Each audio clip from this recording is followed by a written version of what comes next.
Gente, eu estou preocupada. Aqui, vocês têm segurança na empresa? Tem ou não tem? Tem. Porque eu estou sendo caçada lá fora. Então, se chegar alguém aqui, eu preciso pelo menos de ter o mínimo de segurança possível. Porque eu fiz um compromisso comigo mesma que eu só vou sair daqui hoje, depois de ter dado o recado que eu vim para dar. A mensagem que eu tenho para passar.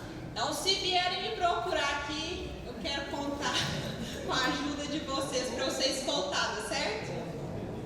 Por que eu estou falando isso aqui hoje? Eu tinha todos os motivos do mundo para não estar aqui nesta tarde. E, inclusive, as pessoas não queriam que eu estivesse aqui porque eu estou à base de medicamento. Tive recomendação de que era para eu estar deitada agora, mas vocês vão entender o porquê que ainda assim eu resolvi vir aqui.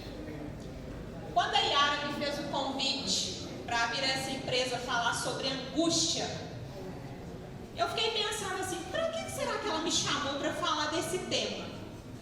Embora eu seja psicóloga há 10 anos, trabalhando com pessoas com dores emocionais, sou especialista em comportamento humano, há alguns meses o Senhor Jesus tem me confiado uma missão. Eu me tornei missionária e eu tenho recebido muitos convites de empresas, lugares do mundo todo para que eu pudesse levar a palavra do Evangelho. Só que quando ela me falou do tema angústia, eu sabia que ela não estava querendo a missionária aqui. Eu entendi que ela queria que viesse a psicóloga. E a gente precisa saber discernir aonde a gente vai levar a palavra do Evangelho e aonde a gente vai levar o assunto que é da psicologia. Só que é muito interessante que à medida que você começa a falar de Deus para algumas pessoas, ele começa a te questionar de que todo lugar cabe ele. E o que me aconteceu ontem é a prova viva do porquê eu vim falar para vocês hoje sobre angústia. Ontem eu estava na igreja dirigindo o culto da minha cidade. E durante o culto, antes de chegar nesse culto, eu comecei a sentir um pouco a minha lombar. Eu tenho um desgaste na minha coluna, que é um problema irreversível, mas super de controle. Eu faço o controle que o médico pede, faço academia. Há mais de 2 anos que eu não tomo nenhum tipo de medicamento para coluna. Mas 1 hora antes de eu chegar dentro da igreja, eu comecei a sentir essa dor na lombar. Pensei, engraçado, tem muito tempo que eu não sinto isso. Fui para a igreja, comecei a dirigir um culto. No meio da minha pregação ali, diante daquelas pessoas, a igreja cheia, entra uma mulher alcoolizada dentro da igreja. E essa mulher começou a atacar os pastores que estavam pregando, começou a brigar com todo mundo e as pessoas foram contê-la. E eu estava sentada no altar, ao lado do púlpito, e tinha um copo de vidro, que é o copo que o pastor estava bebendo a água. E quando ela começou a se debater dentro da igreja, ela não conseguindo agredir o pastor, ela foi com a mão e ela foi no copo. Eu vi aquele copo vindo no meu rosto. Para que ele não me acertasse, eu virei de mau jeito. E na hora que eu virei, eu só escutei a minha coluna fazendo creque. Eu travei dentro da igreja, sentada eu fiquei até o final. E eu comecei a tremer bastante. E eu falava assim, meu Deus, eu não posso cair aqui dentro, porque isso vai ser um vexame diante da igreja. O povo vai achar que é demônio, sei lá o que é que eles vão pensar. E falei, isso não é demônio, é dor, é dor. E eu falava assim, esse culto não acaba, não acaba, não acaba. E aí as pessoas começaram a ver no meu semblante que alguma coisa de estranho estava acontecendo. Aí eu fui, o pastor falando, eu pedi o microfone. Peguei o microfone e falei assim, eu preciso falar para vocês o que está acontecendo aqui. Eu saí da minha casa com uma leve dor na coluna, nada que me impossibilitou de estar aqui. Mas no momento em que essa pessoa entrou aqui e jogou esse copo, eu assustei com medo dele me acertar, eu travei a coluna e eu não consigo levantar daqui. Para eu levantar daqui eu vou precisar da ajuda de vocês. culto acabou, gente, juntou aquele monte de gente para me levantar. Eu pedi para deitar no chão da igreja. Porque quando você tem uma dor de coluna muito forte, você precisa estabilizar a sua coluna, fazer pequenos movimentos para você ganhar um pouco de flexibilidade, para você começar a andar. E aí, assim o povo fez. Me deitou no chão da igreja, as pessoas me ajudando, eu saí de lá mancando, tomei os meus remédios, estou ainda tomando remédio. Aí, antes de vir para cá, eu atendi uma ligação de uma pessoa próxima a mim e falou assim: você não vai pegar a estrada com essa coluna desse jeito, você vai dirigir desse jeito? Eu falei assim: já estou indo. Falou assim: se você for, você está colocando em risco a sua própria vida. Eu falei assim: sabe por que eu não estou colocando? Porque eu recebi um chamado para transformar a vida de outras pessoas, e todas as vezes que eu tenho a possibilidade de estar diante de uma multidão de pessoas como essa aqui, como a Yara me falou que era mais de 150 pessoas, a gente vê que sempre vai acontecer alguma coisa para nos parar. Então eu estou aqui hoje, mesmo com essa dor, ela está comigo, mas ela não é maior do que a minha vontade de estar aqui para falar para vocês hoje, principalmente a respeito desse tema que a Yara propôs, que é a angústia. Porque o que é a angústia? Vocês já pararam para pensar? Porque a gente fala muito pouco sobre emoção. Nós não aprendemos a falar dos nossos sentimentos. Ainda mais hoje, vivendo numa sociedade que nos cobra que precisamos ser produtivos, que você vem trabalhar, que você não pode levar o problema para a empresa. É assim ou não é que a gente escuta? E tem como separar isso, gente? Tem como seu filho estar lá na sua casa com febre, passando mal, e você chegar aqui e desligar a sua mente? Não, agora eu estou trabalhando e ele está lá. Não é assim que funciona. O corpo, ele é uma ligação do todo. Então, quando a gente fala de angústia, de emoção, o que seria angústia em si? É aquele aperto no peito que eu não consigo expressar, dói, uma mistura de tristeza com dor que não cabe em palavras. A pessoa no ápice da angústia, ela não sabe nomear aquilo, ela não sabe o que ela está sentindo, ela fala assim: eu estou sentindo uma coisa estranha. E muitos de vocês aqui, essa é a realidade de Nova Serrana. Até conversei com a Yara no WhatsApp sobre isso. É uma cidade de pessoas de todos os lugares, né, do mundo. É uma cidade que fica difícil até de fazer o censo dela, porque muitas pessoas que vêm de fora para trabalhar, depois voltam para suas cidades. E aí, como é que vocês não vão carregar um mix de emoção distante da família, amigos que ficaram para trás, inúmeras situações que vocês deixaram para vir ganhar a vida muitas vezes. Então, falar de angústia é algo muito desafiador, porque é falar da nossa fragilidade. E a sociedade hoje permite isso pra gente? Mostrar a fraqueza? Por que eu comecei aqui hoje falando o que me aconteceu lá na igreja? Porque eu precisava contar isso pra vocês, sabe por quê? Eu tenho uma multidão de pessoas que me acompanham nas redes sociais. Eu sou conhecida como uma influenciadora, tanto do Instagram quanto do YouTube. Faço lives todos os dias de manhã, às 6 horas da manhã no meu canal. E as pessoas têm uma imagem formada sobre mim. A Fabiola que vai para todo lugar, para cima e para baixo, sozinha, forte, empoderada, que não tem medo de nada, pega estrada de noite, de madrugada, sempre sozinha. Então as pessoas olham para mim como se eu fosse autossuficiente. Como se eu não precisasse de ajuda. Ninguém chega no psicólogo e fala assim: tá tudo bem? Não, a pessoa já chega assim: nossa, eu tô com um problema, você podia me ajudar. Se você encontrar com qualquer pessoa aqui na padaria, e se essa pessoa falar para você assim: hoje eu não estou bem, você consegue se sensibilizar com aquela pessoa e falar assim: o que está acontecendo? Você escuta. Mas quando é com um psicólogo, você não se dá esse direito. Você cruza com aquela pessoa, se ela falar que está mal, você fala assim: mas ela não é psicóloga? Como que você está mal? Você sabe o que você tem que fazer? Então as pessoas criam uma imagem a nosso respeito. Chegar dentro daquela igreja ontem, passar mal e ter que pegar o microfone e falar para as pessoas assim: me ajuda, é um desafio.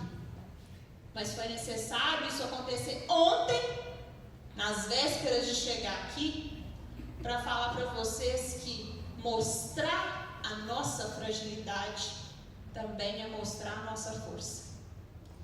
Na hora em que eu falei assim, eu preciso que alguém me tire dessa cadeira, eu preciso que alguém me deite no chão, eu preciso que vocês olhem para mim agora, não como uma psicóloga que tem todas as soluções, eu preciso que vocês olhem para mim como ser humano.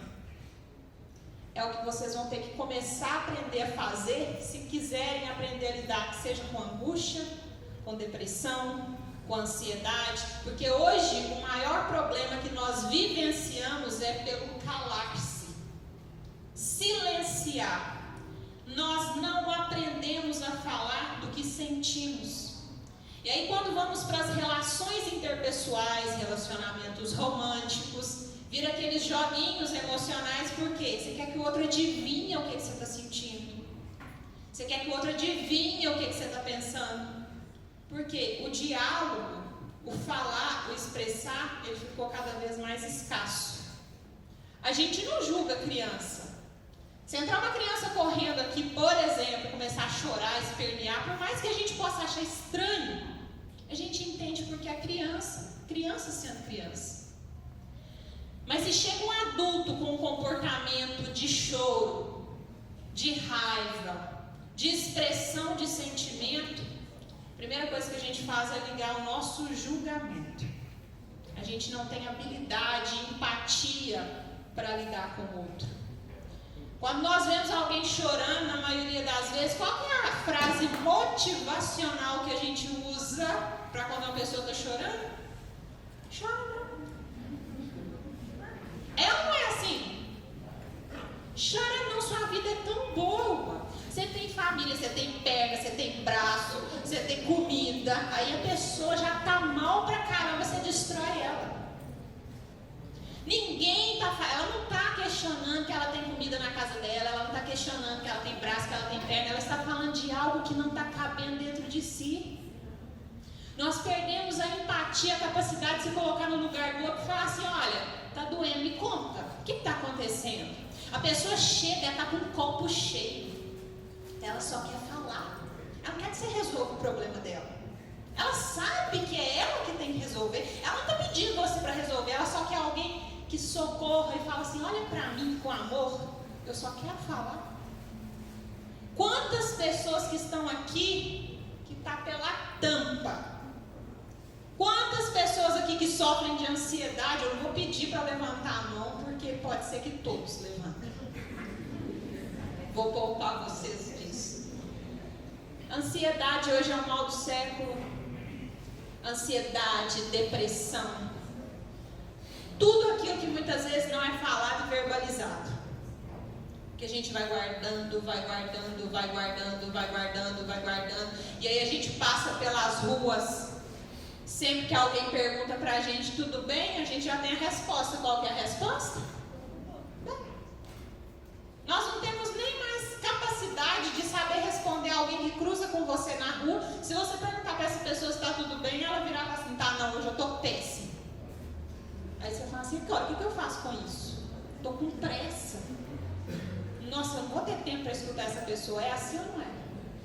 A gente foi perdendo, gente, a nossa maior habilidade de ser humano, que é a comunicação. Hoje nós temos um meio de comunicação social como a gente nunca poderia imaginar que teria na vida, que se chama WhatsApp. Olha que loucura que é isso. O aplicativo te dá a possibilidade de você conversar numa chamada de vídeo com alguém que está do outro lado do mundo, em tempo real. E aí hoje o que as pessoas fazem? Se o telefone delas toca, o que vocês fazem? Manda mensagem para a pessoa e fala assim, manda mensagem aqui. É ou não é? Há um tempo atrás, as pessoas se comunicavam por cartas. Ficavam dias esperando uma resposta de uma carta. Hoje a gente pode conversar em tempo real e a gente foge disso. Vivemos num mundo que não é real. Tudo ilusão. Acompanhando pessoas na rede social que a gente acredita que é feliz, passando uma imagem de perfeição, E aí a gente entra no instinto de comparação, comparando a nossa vida com a vida daquelas pessoas. E aí depois reclama que está angustiado. Como é que não vai angustiar com uma pessoa que está ali ostentando as viagens que faz, os lugares que frequenta, os pratos que come, a academia que vai, e você olha para a sua vida e fala assim: eu só trabalho e não tenho nem dinheiro para pagar as contas. Vocês estão rindo, mas é de nervoso.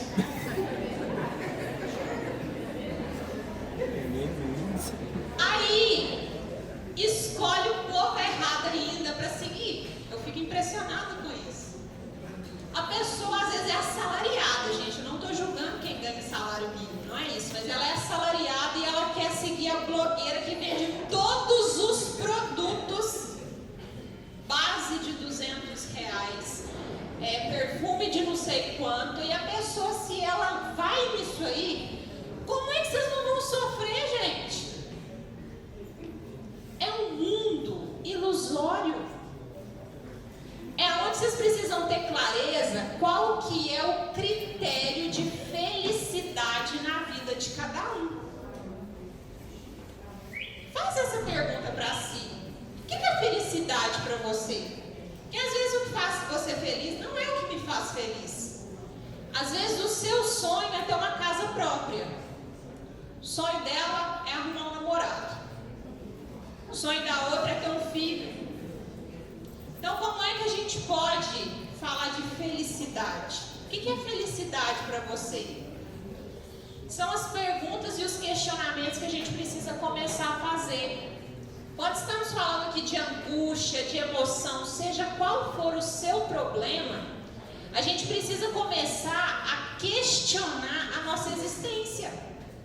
O que a gente veio fazer aqui? Será que a vida é só isso mesmo?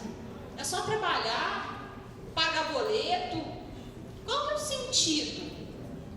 O que é a felicidade para cada um? E também qual que é o limite, né, gente? Qual que é o limite dessa felicidade? Porque às vezes você coloca a felicidade no valor que você vai ganhar. Quando eu ganhar R$5.000 mensais, eu vou ser a pessoa mais feliz do mundo. E aí você tem a oportunidade de ganhar 6 mil e fala assim: não, eu acho que era 10 que precisava. Aí você começa a trabalhar com aqueles 10, começa a pensar em 20, 50 e nunca é suficiente. Você vai lá e troca de carro. Gente, cheiro de carro novo. Tem igual? Você entra dentro do carro, que cheirinho mais gostoso. Qual que é o tempo de felicidade com aquele carro? Até o cheiro sair. Aí você já começa a olhar para o carro do vizinho. Assim, não, eu acho que pro ano que vem eu já queria trocar de carro. Começa a olhar para o que você sonhava 10 anos atrás. Isso hoje faz algum sentido para você? Aquilo que você chorava há um mês atrás, hoje é motivo do seu choro? Aquilo que você achava que era impossível de resolver? Aquele cara que você chorava para ter na sua vida e hoje você olha e fala assim: que livramento!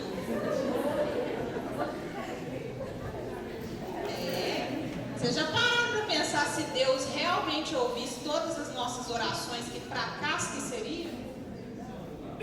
Aquela pessoa que você chorou há 10 anos atrás, que você cruza com ela hoje na rua, você fala: Senhor, obrigada por não me ouvir.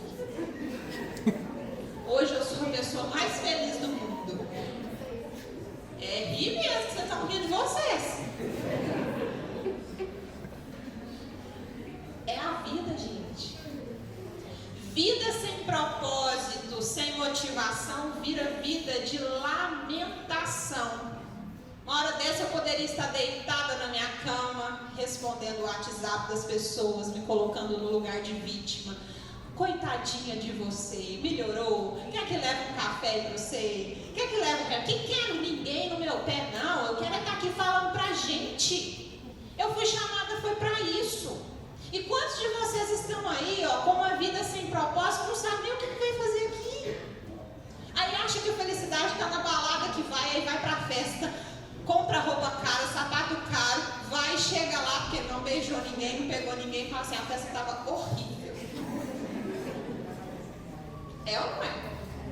Porque vocês colocam a felicidade em umas coisas tão pequenas. Não aproveitam o momento. Os melhores momentos da vida são na simplicidade. As memórias que eu tenho, gente, os melhores cafés que eu já tomei na minha vida, e olha que eu já tomei café em lugar bacana nesse país. Muitos. Mas os melhores cafés que eu tomei até hoje foi sentado na mesa da casa da minha avó com aquele copo de requeijão. E sentava e era horas de conversa e bate-papo. Com aquele pão com manteiga muitas vezes. Ao passo que outras vezes eu tive a possibilidade de estar em outros estados, nos melhores hotéis, sentada sozinha e questionando assim, isso aqui que é felicidade? Chegar a pagar R$100 num café e você falar assim, é isso mesmo? A vida precisa ser leve. Mas para a vida ser leve, eu preciso saber o que é leveza para mim. Porque às vezes o que é leveza para mim é um peso para você. Para você, para você. Quando a gente fala aqui de angústia, que é esse tema proposto. Se queremos entender de angústia, precisamos começar a normalizar a ideia de falar de sentimento. Parar de criar crença na cabeça, de achar que sabe de todas as coisas. Cruzou com um colega de trabalho que está chegando, a pessoa está com uma cara diferente, abatida, e você levar para o pessoal achar que o problema é com você. Porque não tem a capacidade de chegar e falar assim, está tudo bem? Hoje eu te achei um pouco mais abatida. Você está precisando de ajuda? Não, mas a gente não faz isso não. Ah lá, já chegou com cara virada para mim, aposto que é inveja. É porque é cheio de alecrim dourado, né? Achamos que somos invejados o tempo todo por todo mundo. Gente, será que vocês realmente são motivo de tanta inveja? Porque a gente tem uma mania de achar que tudo é inveja. Às vezes é a gente não querendo assumir o compromisso da nossa realidade, a responsabilidade, que a gente precisa mudar o mundo. O mundo está doente. E por que está doente? Porque as pessoas estão adoecidas. Não só emocionalmente, mas espiritualmente também. Eu falo isso muito nas minhas lives de todos os dias. Querem ser pessoas felizes e abençoadas? Vocês precisam estar ancorados em cima de 4 pilares. Que pilares são esses? A área espiritual, emocional, intelectual e física. O que isso quer dizer? Área física. Quer ser uma pessoa feliz, produtiva, com energia, que não vai ficar desanimada? Você tem que mudar seu estilo de vida. Você tem que comer bem, você tem que dormir bem, você tem que fazer uma atividade física. Parece clichê o que eu estou falando, mas é óbvio. Se você nem come bem, presta atenção no que eu vou dizer. Existe um hormônio que se chama serotonina, que todo mundo já ouviu falar, endorfina, dopamina, que são aqueles hormônios que dão a sensação de felicidade, prazer e bem-estar para a gente. 90% desses hormônios são produzidos aonde, vocês sabem? Sabe? No intestino. Então, se é no intestino, é a partir do que eu como. Aí a pessoa come tudo errado e depois reclama que fica enfesada com a vida. Aí eu já não estou bem. Claro, você come tanta porcaria que o seu corpo passa o dia inteiro tentando jogar aquele lixo que você compra fora e é onde você não tem energia para gastar. Fica mal-humorado, desanimado, porque o corpo precisa estar bem para que a gente possa também ficar bem, cuidando da área física. A área intelectual também é importante? É importante, porque precisamos estar sempre aprendendo uma coisa nova. O nosso cérebro, ele tem capacidades que a gente nem é capaz de entender, mais do que um computador, só que a gente não usa nem 20% dessa capacidade. A gente fica tão ligado no automático, não quer aprender coisas novas, e aí os nossos neurônios só vão morrendo. A gente não exercita o cérebro, aí fica esse monte de gente alienada, triste, por quê? Porque não está com estímulo. Sempre que a gente está aprendendo uma coisa nova, a gente não fica estimulado, empolgado com aquilo, porque eu preciso estar sempre aprendendo algo que me dê motivação. Terceiro pilar, emoção. Eu preciso desenvolver controle emocional. Todo mundo quer desenvolver controle emocional, mas não quer falar de emoção. Como é que desenvolve controle emocional? Primeiro, entendendo o que é emoção. Tem gente aqui que não sabe nem colocar em palavras o que sente. Quando você está lá no consultório, o cliente chega, você fala para ele assim: o que você sente? Como é que você está? Não sei. Sentindo uma coisa esquisita. Aí a gente tem que ajudar a pessoa a entender o que é esquisito. Porque o esquisito para um é tristeza, o esquisito para o outro é raiva, o esquisito para o outro é angústia, o esquisito para outro é ansiedade. Então vamos começar a entender o que são as emoções básicas do ser humano. Tristeza, alegria, raiva, medo, nojo. Essas são as emoções primárias. O bebê já nasce com elas. À medida que nós vamos crescendo, vamos tendo relações com as pessoas, nós vamos desenvolvendo emoções secundárias, que é onde vem a angústia, a ansiedade. Essas emoções vão triplicando. E aí a pessoa chega e fala assim: como é que faz para acabar com a ansiedade? Aí você tem que explicar para a pessoa o que é ansiedade, porque à medida que você vai ganhando conscientização das suas emoções, aquilo não te controla mais. O problema das pessoas é dar uma força muito grande para aquilo que elas sentem. A gente acha que tudo que a gente sente é real. Não é não. Isso é passageiro, é igual a ansiedade. Quem aqui já quis acabar com a ansiedade? A grande maioria. Mas não acaba não, deixa eu contar para vocês, a ansiedade é necessária na nossa vida. E quando você toma consciência disso, você para de questionar. O que acaba com o ser humano é o excesso da ansiedade. Quando essa ansiedade traz prejuízos para a sua rotina. Porque se vocês não tiverem ansiedade, vocês não vêm nem trabalhar. Ansiedade vem da palavra ânsia. Ansiar alguma coisa, desejar, correr atrás. Se eu não tiver ansiedade, eu entro muitas vezes num quadro depressivo. Eu me próximo, levanto da cama e fico ali, ó, paralisado. Ansiedade é necessária, mas então quando é que ela precisa de tratamento? Quando ela começa a comprometer o meu sono, meu apetite, eu começo a comer demais ou comer de menos, dormir demais ou dormir de menos, eu começo a ficar irritado com as pessoas, eu começo a ter falta de atenção e foco naquilo que eu preciso. Então essa ansiedade sim é patológica. Vocês estão conseguindo acompanhar o raciocínio? Que a gente às vezes quer acabar com emoções que são fundamentais na nossa vida. O povo quer acabar com medo. Gente, imagina se acabasse com medo, o que seria da humanidade?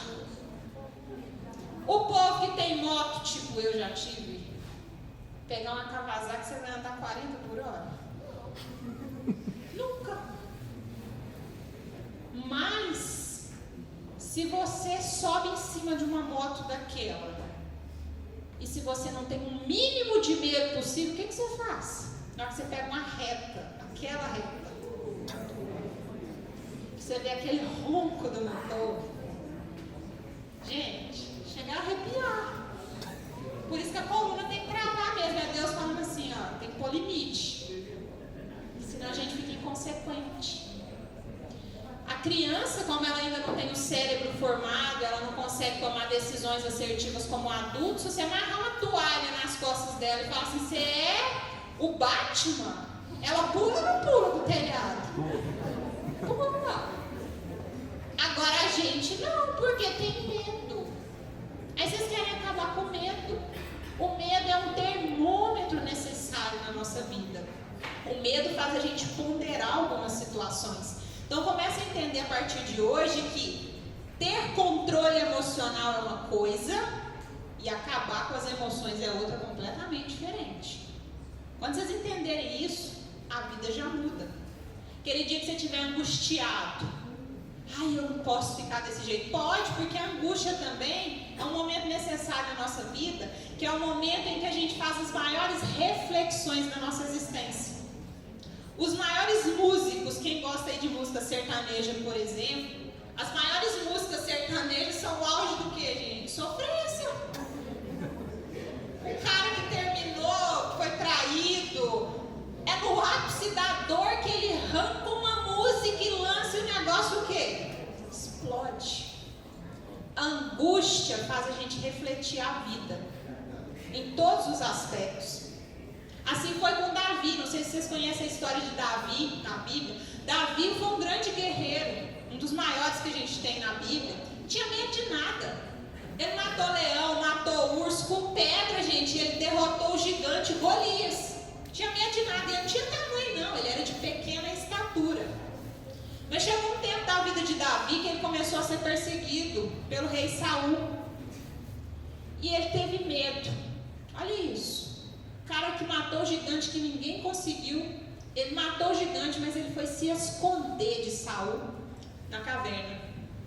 No momento que ele se escondeu naquela caverna ali, se vocês pegarem os salmos da Bíblia de Davi, por inúmeras vezes ele fala: Senhor, por que esses inimigos me perseguem? Até quando, Senhor, isso vai ficar comigo? Ali ele está expressando o quê? Que ele tem medo e tem angústia. Tem vários salmos da Bíblia que relatam essa dor de Davi, que ele fala o quê? Minha alma está angustiada. De onde virá o meu socorro? O meu socorro vem do Senhor. Que é a hora que entra o quarto pilar, que é o quê? A espiritualidade. Estou falando aqui de religião, não. Cada um tem o direito de escolher a sua ou nem ter. Agora, negar a existência de um Deus também já é outra história. Porque existem momentos da sua vida que você vai ser traído pelo seu pai, pela sua mãe, pelos seus amigos, e você vai poder contar só com quem? Com Deus. É no ápice da sua tristeza, da sua angústia, que quem escuta as suas orações além do travesseiro, só Ele. Então, se vocês não estiverem com esses 4 pilares de vocês alicerçados, não esperem ter uma vida próspera. Não esperem ter controle emocional. É o povo que está se matando hoje na academia, na construção do shape, constrói o shape, mas não constrói o que? O cérebro. Posta corpo, mas não posta inteligência. Inteligência emocional, inteligência até mesmo cognitiva, porque hoje a gente está invertendo valores das coisas.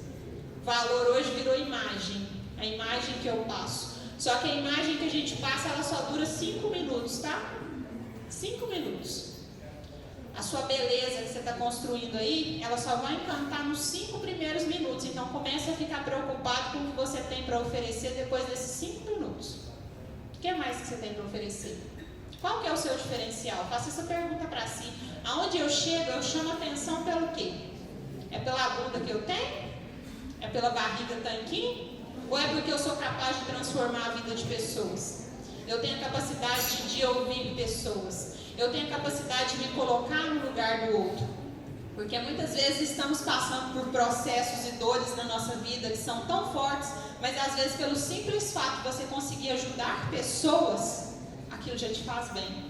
Quem aqui já se sentiu bem de poder ajudar alguém? Isso também é felicidade. Aprender a ficar feliz com a vitória do outro. Guarda isso com vocês. Enquanto não chega a sua vez, aprende a aplaudir a vez do outro. Isso também é desenvolvimento emocional e espiritual. Saber que a nossa recompensa não está nesse mundo. Para de querer ficar impressionando pessoas. O seu reconhecimento, o seu valor não é para esse mundo. Enquanto você fica esperando em homens e mulheres a aprovação, você vai ser a pessoa mais infeliz do mundo. Porque você pode servir 99% das vezes. Uma vez que você contrariar, é o suficiente para essa pessoa virar as costas para você. Então fique preocupado em impactar quem? Deus. Porque na hora que você aprender isso, você muda o seu nível de vida. Impactar é viver conforme a vontade dele, entendendo que mesmo que muitas pessoas vão virar as costas para mim, ainda assim eu tenho aquilo que eu preciso para ser uma pessoa abençoada. Eu espero que com essa mensagem de hoje, não estou aqui para impactar ninguém. Palestra é a pior coisa que existe na vida e a gente aprendeu isso na faculdade, tá? É um tédio escutar palestra. Por quê? É alguém que está falando, você fica ali escutando, só que de alguma forma a gente tenta com uma palestra o quê? Trazer uma mensagem que deixa uma sementinha. O papel do bom psicólogo, presta atenção nisso, o papel de um bom psicólogo não é dar conselho para ninguém. O papel de um bom psicólogo é trazer questionamentos para a vida da pessoa, reflexões que vocês possam levar para a vida. Porque a partir do momento que vocês aprenderem a questionar a existência, as pessoas, as coisas que acontecem com vocês, vocês vão encontrar respostas diferentes e aí sim a vida de vocês vai mudar, ok? Eu agradeço aqui a minha oportunidade, espero que essa mensagem fique no coração de vocês e deixo também o convite para que vocês me sigam nas redes sociais, principalmente que se inscrevam no meu canal do YouTube. Hoje o canal tem 7 meses só que ele foi criado, nós já temos 1.365 pessoas inscritas, que é um canal um pouco diferente, que é um canal de inteligência espiritual. Lá não falo nada de religião, é apenas falando da inteligência espiritual que precisa ser desenvolvida para que a gente possa ser mais próspero e feliz. O nome do meu canal é Diário de Fabiola. Imagina se todo mundo aqui se inscrever, que bênção que vai ser isso. Vocês vão ver a quantidade de vídeos que já tem lá. Faço lives todos os dias de manhã às 6 horas. Essas lives ficam gravadas. E aí depois vocês dão uma passadinha por lá para conhecer o meu trabalho. E no Instagram é fabiola.silva.viana. Ok? Obrigada.